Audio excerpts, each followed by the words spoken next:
En el nombre del Padre y del Hijo y del Espíritu Santo. Amén. Bienvenido un día más al Oratorio de la Santa Faz y del Monte Carmelo. Muchas gracias por acompañarme en una de esas reflexiones que son necesarias hacer de vez en cuando. Hace unos días alguien me escribió en los comentarios y me decía exactamente: Padre, usted usa este canal para intentar justificar su cisma con explicaciones rebuscadas. Es una situación y es una acusación fuerte, ¿verdad? La palabra cisma pesa, duele, asusta, porque nadie que ame la Iglesia quiere estar fuera de ella. Nadie que haya dado su vida por Cristo desea ser un separatista. Pero esa palabra cisma se ha convertido en los últimos tiempos en un arma arrojadiza, un arma que se utiliza para descalificar, para meter miedo, para silenciar a quien piensa diferente. Y muchos de vosotros, queridos amigos, muchos de nosotros, vivimos y vivís con esa angustia. La angustia de no saber si estamos o estáis dentro o fuera de la Iglesia. Si lo que hacéis es fidelidad o rebeldía. Si amamos la Iglesia o la estamos rompiendo. Por eso hoy no vengo a justificar nada. Vengo a que entendamos juntos, con la historia y con la teología en la mano, qué es y qué no es verdaderamente un cisma. Porque la verdad no necesita ser muy rebuscada, solo necesita ser dicha con claridad, sin más.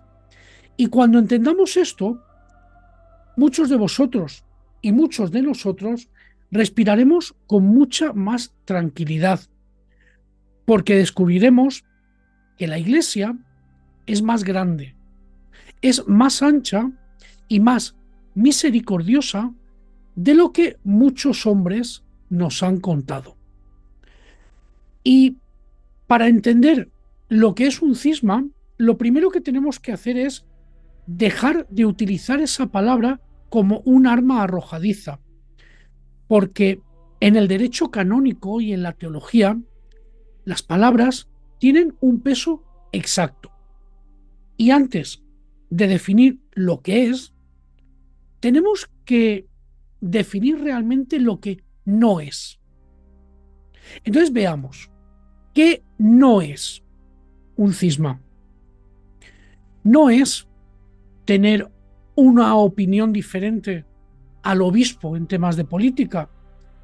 No es preferir una forma litúrgica u otra. No es incluso señalar con dolor los errores que estamos viendo o que veamos en la jerarquía. Eso, querido amigo, no es cisma. Eso lo que es, y tiene un nombre, es amor a la verdad. El profeta Jeremías pasó su vida entera señalando los errores de los reyes y de los sacerdotes de Israel. ¿Era cismático por eso? No, era un profeta. San Juan Bautista llamó raza de víboras a los fariseos. ¿Era cismático? No, era la voz que clama en el desierto. San Pablo resistió a Pedro cara a cara porque Pedro había abandonado la rectitud. ¿Fue cismático? No, fue fiel al Evangelio. La confusión de fondo es que hemos identificado unidad con uniformidad y no son lo mismo. La unidad es un don de Dios. Es la misma fe, los mismos sacramentos, la misma sucesión apostólica, el mismo amor a Cristo. La uniformidad, la uniformidad es una imposición humana.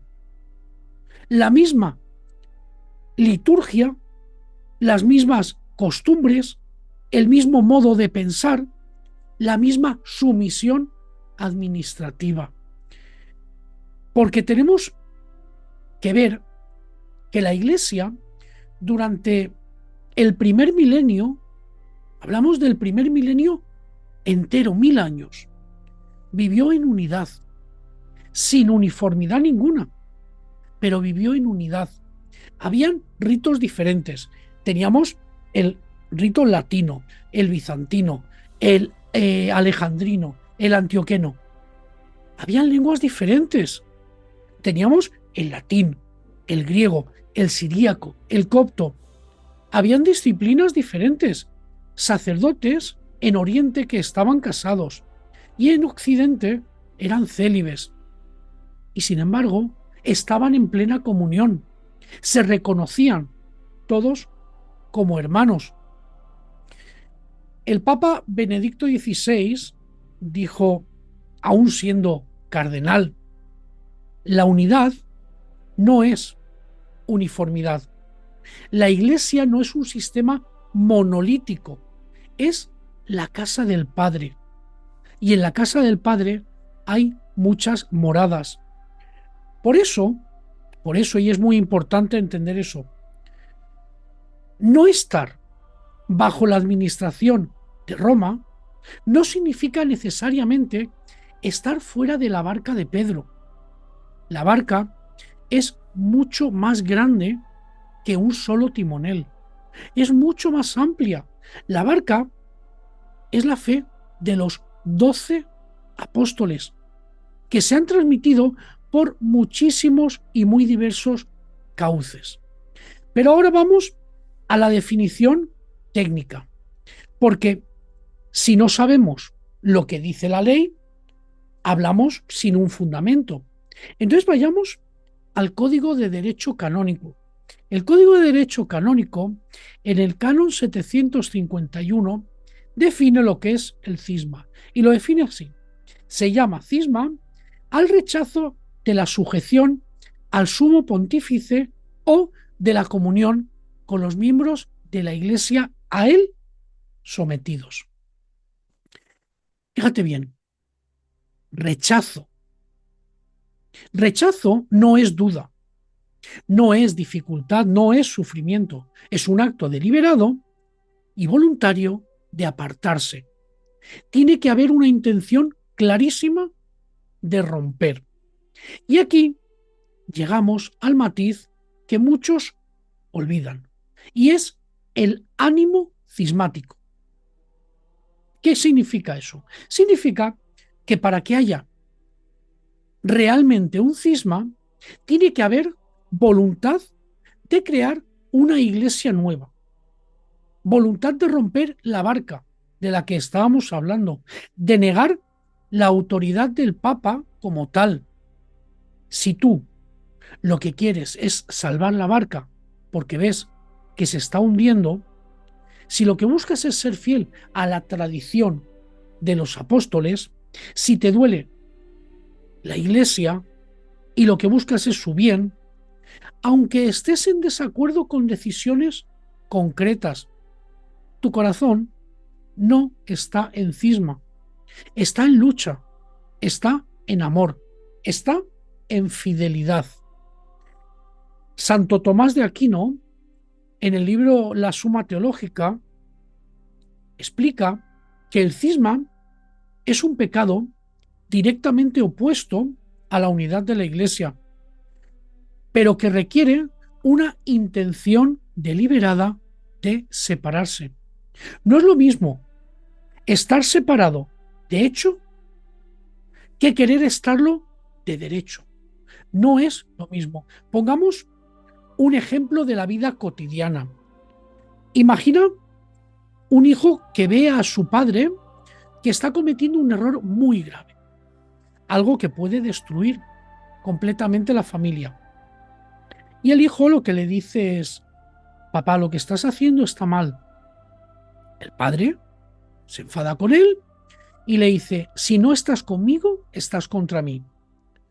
El hijo no quiere irse de la casa familiar, no quiere romper la familia, lo que busca es salvarla. ¿Es un hijo rebelde este o es un hijo fiel? Pues con la Iglesia pasa algo que es muy parecido. Hay momentos en los que la fidelidad, la verdad, puede parecer desobediencia, pero si el corazón no busca ruptura, sino la fidelidad a Cristo, la situación es muy distinta. San Atanasio, nuestro patrón de la orden sacerdotal, vivió exactamente esto. Él no quería, nunca quiso separarse de la Iglesia, quería que la Iglesia siguiera siendo la Iglesia. Pero cuando el Papa Liberio claudicó ante los arrianos y firmó una condena contra él, Atanasio se vio en una situación terrible: obedecer al Papa o traicionar la fe. Entonces, o desobedecer y ser fiel a Cristo. ¿Qué eligió? Eligió ser fiel a la fe. Y como él mismo escribió, sus propias palabras son: aunque el Papa estuviera de acuerdo con el error, la verdad no necesita de firmas humanas. Para que veáis y para que veas que esto no es una teoría nueva, miremos algunos ejemplos de la historia, porque la historia es la maestra de la vida y en ella encontramos muchísimos casos que nos pueden ayudar a discernir. El caso de San Atanasio, como hemos mencionado, en su época la mayoría de los obispos, incluido el Papa Liberio, bajo la presión del emperador, habían cedido a la herejía arriana. A Atanasio lo excomulgaron, lo persiguieron, lo llamaron rebelde, lo llamaron cismático. Durante años parecía que él estaba solo y que la estructura oficial completa estaba en su contra. Pero ¿quién tenía razón? La historia y la Iglesia lo reconocieron posteriormente como el pilar de la ortodoxia. Fíjate que incluso lo hicieron doctor de la Iglesia y posteriormente lo hicieron santo. Él no quería dividir la Iglesia, quería que la Iglesia siguiera siendo fiel a la Iglesia. Como él decía, ellos sostienen los templos, pero nosotros tenemos la fe. Este ejemplo lo que nos enseña es que a veces la comunión con la tradición de siglos es mucho más real que la obediencia a una orden administrativa que te pide traicionar esa misma fe. El gran cisma de Occidente es otro caso que es fascinante. Entre 1378 o así y 1417, durante casi 40 años, hubo dos papas y luego tres papas simultáneamente, uno en Roma, otro en Aviñón y otro en Pisa, y cada uno excomulgaba a los otros. Cada uno tenía sus propios cardenales, sus reinos aliados y sus santos. ¿Y sabes qué? En ambos lados hubo santos. Santa Catalina de Siena apoyaba al Papa de Roma. San Vicente Ferrer apoyaba al Papa de Aviñón. Y la Iglesia, siglos después, ¿qué ha hecho? Canonizarlos a los dos. ¿Y cómo es eso posible? Porque la gente de a pie, los fieles, los santos, no tenían manera alguna de saber con certeza quién era el verdadero Papa, porque en esa situación actuaban según su propia conciencia, según la información que tenían en ese momento, según, en definitiva, su propia fidelidad a Cristo. Y Dios, que es misericordioso, nunca los condenó por esto. Este ejemplo es crucial porque nos muestra que la pertenencia a la Iglesia no se mide por la adhesión a un papa concreto, sino por la fidelidad a Cristo vivida en comunidad y en conciencia. Vamos a otro caso, el caso de los ortodoxos. Los ortodoxos desde el 1054, las iglesias ortodoxas no están en comunión con Roma. Roma las considera separadas, pero nunca ha dicho que sus sacramentos sean inválidos.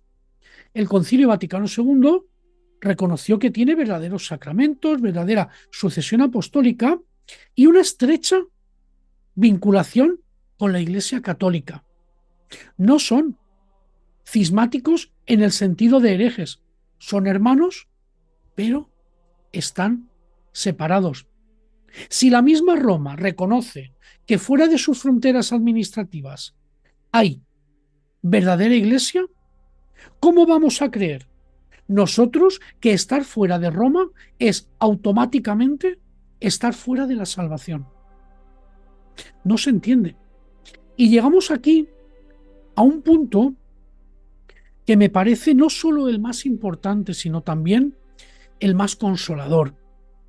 El criterio definitivo para juzgar si algo es un cisma o no, para juzgar si algo es un cisma externo o no, o si también es algo interno, y es la intención del corazón. En el Catecismo de la Iglesia Católica, al hablar de los pecados contra la unidad, dice que la culpa del cisma es grave cuando es fruto de la soberbia, de la desobediencia o del deseo de novedad. Tú fíjate que habla de la intención. No todo el que está separado materialmente es culpable de cisma. Lo dice el propio catecismo. Quien desea ser católico, quien quiere guardar la tradición apostólica, quien busca la verdad, quien busca la comunión, pero, como muchos de nosotros, pero se ve forzado por las circunstancias concretas que sean a una situación irregular administrativamente con Roma, no tiene ánimo cismático. Su corazón está con la Iglesia, aunque sus pies estén en otro lugar. Y esto es fundamental para muchos de vosotros que me escribís, para muchos sacerdotes como yo, que nos encontramos en esta situación. Vosotros, al igual que muchos de nosotros, no queríamos irnos. Vosotros queríais quedaros. Nosotros también, pero las circunstancias, los abusos, las herejías, las injusticias, situaciones muy concretas nos empujaron a estar en esta situación. Vosotros buscáis la fe verdadera, al igual que nosotros y la orden sacerdotal de San Atanasio. Buscamos una liturgia digna, buscamos una doctrina clara y no la encontramos en el lugar en el que estábamos. O quizá por situaciones no quieren que estemos en ese lugar. Y entonces, con todo nuestro dolor, buscamos y buscasteis otro lugar donde poder ser fieles a lo que creéis y a lo que creemos. Y esto no es cisma. Esto lo que es una supervivencia espiritual. Esto lo que es amor a la verdad.